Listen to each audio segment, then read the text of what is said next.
گھر میں پیدا ہونے والا، فاطمہ الزہرا کا والد، حلیمہ کی بکریاں چرانے والا، یہ حقیقت محمدیہ نہیں، یہ شخصیت محمدیہ ہے. اس کے بارے میں ہے انا بشر مثلکم. اور جہاں تک تعلق ہے حقیقت کا، وہ ایک لم یلد ولم یولد حقیقت ہے. وہ عبداللہ کا بیٹا بنتا ہے، نہ حسنین کا نانا بنتا ہے، وہ مطلق حقیقت ہے. لم یلد ولم یولد حقیقت ہے، وہ ہے اول ما خلق اللہ نوری. سوال پیدا ہوا کہ جب وہ حقیقت مطلقہ ہے، جب وہ اول ما خلق اللہ نوری ہے، تو پھر آمنہ کی جھولی میں پیدا ہونے والا کون تھا؟ یہ کون تھا جس کو دائیوں نے انکار کیا؟ یہ کون تھا جس میں سنگ بازی ہوتی رہی؟ اب سمجھیے، ایک مینار ہے، ایک مکوڑا ہے، وہ اس مینار کے اوپر چلا جا رہا ہے، وہ عروج کرتا ہے. اوپر جانے کو عروج کہتے ہیں، نیچے آنے کو نزول کہا جاتا ہے. جب وہ اوپر جاتا ہے وہ عروج کرتا ہے، لیکن عروج کرتے کرتے عروج کا ایک ایسا نقطہ آتا ہے جہاں اختتام عروج ہو جاتا ہے. اختتام عروج سے وہ نزول کرتا ہے. دیکھنے والوں نے دیکھا کہ وہ عروج کر رہا ہے، دیکھنے والوں نے دیکھا کہ وہ نزول کر رہا ہے، لیکن وہ عروج سے بھی پاک ہے، وہ نزول سے بھی پاک ہے. کمان امکان کے جھوٹے نقطوں تم اول آخر کے پھیر میں ہو. محیط کی چال سے تو پوچھو کدھر سے آئے کدھر گئے تھے. وہی ہے اول، وہی ہے آخر، وہی ہے ظاہر، وہی ہے باطن. اسی کے جلوے اسی سے ملنے، اسی سے اس کی طرف گئے تھے. تو جب وہ عروجی نزول کرتا ہے اور شکل انسانیہ میں تمثل اختیار کر کے آمنہ کی جھولی پہ جلوہ افروز ہوتا ہے، تو وہیں پہ تو قرآن کہتا ہے وَالنَّجْمِ إِذَا هَوَىٰ. کیا بات ہے، ستارہ تیرے نیچے اتر آنے کی قسم. تو حاضرین محترم، یہ مخفی بھید احمد دی کہیں کو کل نہ پیا جتیں زی آغاز و انجام پاکست یارم. بیکاز ٹائم تو نہیں تھی گیا. کیا بات ہے، کیا بات ہے. زبان ڈلدی ہے حق اللہ کوئی نہیں سکتا. ٹائم ہو گیا ہے ابھی؟ کو چھڑی بیٹھے ہوئی صحیح، بس ٹھیک ہے، بسم اللہ. چلے بھی جانے جا علی الصلاۃ والسلام علیکم یا نبی اللہ و رحمۃ اللہ وبرکاتہ.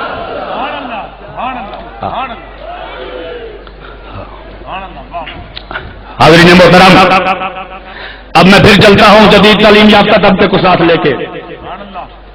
میرے جینز پہننے والے بھائی، میرے ٹائی اور بو والے بھائی، 3 پیس اور 2 پیس والے بھائی، قرآن پاک کی پہلی آیت ہے اقرا بسم ربک الذی خلق خلق الانسان من علق. نزول کے اعتبار سے یہ پہلی آیت ہے اور ترتیب کے اعتبار سے پہلی آیت ہے الحمدللہ رب العالمین. چونکہ نعت کانفرنس ہے، محفل نعت ہے، میں نزولی اور ترتیبی دونوں آیتوں میں جو نعت مصطفیٰ بیان ہوئی ہے وہ بیان کر کے میں اجازت چاہوں گا. اقرا بسم ربک الذی خلق، تخلیق عمومی. خلق الانسان من علق، تخلیق خصوصی. متقدم مترجمین اور مفسرین اس طرف گئے ہیں کہ الگ، بعضوں نے کہا کہ الگ جونک، یہ جو پائی جاتی ہے پانی کے جوہروں میں، اس کو بھی الگ کہا جاتا ہے. مادہ منویہ پدریہ جب رحم مادر میں قرار پکڑتا ہے اور وہ ایک مرکوریک فارم میں ہوتا ہے تو اس کو بھی الگ کہتے ہیں. لیکن میڈیکل سائنس نے بڑی ترقی کی تو وہ شعبہ میڈیکل سائنس کا جو زچہ اور بچہ کو ہینڈل کرتا ہے اس کو گائنی کہا جاتا ہے، گائنی. تو آئیے کسی گائناکالوجسٹ سے پوچھتے ہیں کہ او مسٹر گائناکالوجسٹ واٹ از دی الگ، آپ بتائیں الگ کیا ہے. اب میرے انگریزی خواندہ بھائی میرے ساتھ چلیں گے. تو گائنی کی ڈکشنری میں الگ کی جو تعریف کی گئی ہے وہ ہے a hanging body. a hanging body، ایک لٹکتا ہوا جسم. وہ کہتے ہیں کہ کسی مرحلے پہ اگر زچہ کو زندگی کا خطرہ لاحق ہو جائے، اس کی زندگی بچانے کے لیے ایوارشن کرنی پڑ جائے، حمل کو ساکت کرنا پڑ جائے، حمل کو گرانا پڑ جائے، تو گائنی لیبارٹری میں لے جا کے ذہن مادر سے اس بچے کو کھرچ کھرچ کے لہدا کرنا پڑتا ہے. اور طب یونانی میں بھی وہ دوا جو اسقاط حمل کے لیے دی جاتی ہے وہ مخرج نہیں ہوتی، مخرش ہوتی ہے، خراش پیدا کرنے والی، وہ بھی رحم مادر کو کھرچ کے جدا کرتی ہے بچہ کو. تو حاضرین محترم، 1429 سال پیچھے تشریف لے جائیے، 1429 سال پیچھے تشریف لے جائیے، گائنی کی تحقیق نہیں ہے، میڈیکل سائنس کا شعبہ نہیں ہے، مائکروسکوپ کی آنکھ نہیں ہے، نبی امی واتحامی بظاہر بکریوں کو چرانے والے اندھیری غار میں بیٹھے ہوئے ہیں، اور جدید میڈیکل سائنس کا اتنا ادک مسئلہ قلب مصطفیٰ پہ کھولا جا رہا ہے، بات عامل سے کی جاتی ہے۔ رب کائنات نے انسانیت کو دعوت فکر دی، انسان تو ظالم بھی ہے، جاہل بھی ہے، میں نے محبوب ازل سے ابد تک تمام جدید قدیم اور متداول علوم کا عالم بنا کے بھیجا ہے۔ اللہ اللہ اللہ اللہ، آخر الدعوانا ان الحمدللہ رب العالمین۔ کیا انداز ہے آپ کا حضرت صاحب، سبحان اللہ سبحان اللہ، اللہ آپ کو سلامت رکھے۔ مجھ کو جان سے پیارا مدینہ،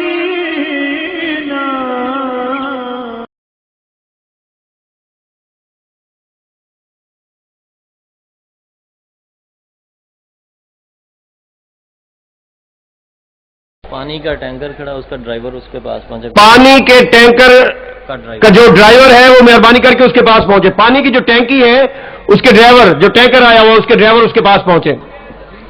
دو اعلان سماعت فرمائے تھے، ایک تھوڑی سی بڑی مختصر بات علماء کرام کی توجہ چاہتے ہوئے بارگاہ سرکار میں ہدیہ کروں گا۔ 16ویں کل پاکستان محفل نعت 21 اپریل بروز سوموار بعد نماز عشاء گورنمنٹ ہائی اسکول الہ آباد لیاقت پور میں، جس میں عمرے کے 2 ٹکٹ بذریعہ قرآن اندازی دیے جائیں گے۔ 21 اپریل کو منعقد ہونے والی گورنمنٹ ہائی اسکول الہ آباد کی اس محفل میں جناب احمد علی حاکم صاحب جو ساہیوال سے اب بھی یہاں تشریف فرما ہے تشریف لائیں گے۔ ان کے علاوہ الحاج سبی الدین سبی رحمانی کراچی سے، جناب ریحان حبیب قادری راولپنڈی سے، جناب ذوالفقار علی کراچی کیو ٹی وی کراچی سے، اور خصوصی احمد صوفی احمد شیر سیالوی، اور جناب افضال احمد سہروردی ساہیوال سے، قاری شفقت رسول مہروی دنیا پور سے انشاءاللہ میری بھی حاضری ہوگی۔ حضرت ابن عباس سے کسی نے پوچھا کہ سرکار ہم روزانہ پڑھتے ہیں اہدنا الصراط المستقیم اہدنا الصراط المستقیم، یہ راستہ کہاں ہے، یہ صراط کہاں ہے، یہ کہاں ملے گا؟ تو حضرت ابن عباس نے جو جواب دیا وہ عاشقان مصطفیٰ کی توجہ چاہتے ہوئے نظر کرتا ہوں۔ انہوں نے پوچھا تھا یہ صراط کیا ہے؟ حضرت ابن عباس نے کہا صراط سرکار کی ذات ہے۔ انہوں نے پوچھا وَاعْتَصِمُوا بِحَبْلِ اللَّهِ جَمِيعًا، یہ حبل اللہ کیا ہے، اللہ کی رسی کیا ہے؟ حضرت ابن عباس نے جواب دیا اللہ کی رسی بھی حضور کی ذات ہے۔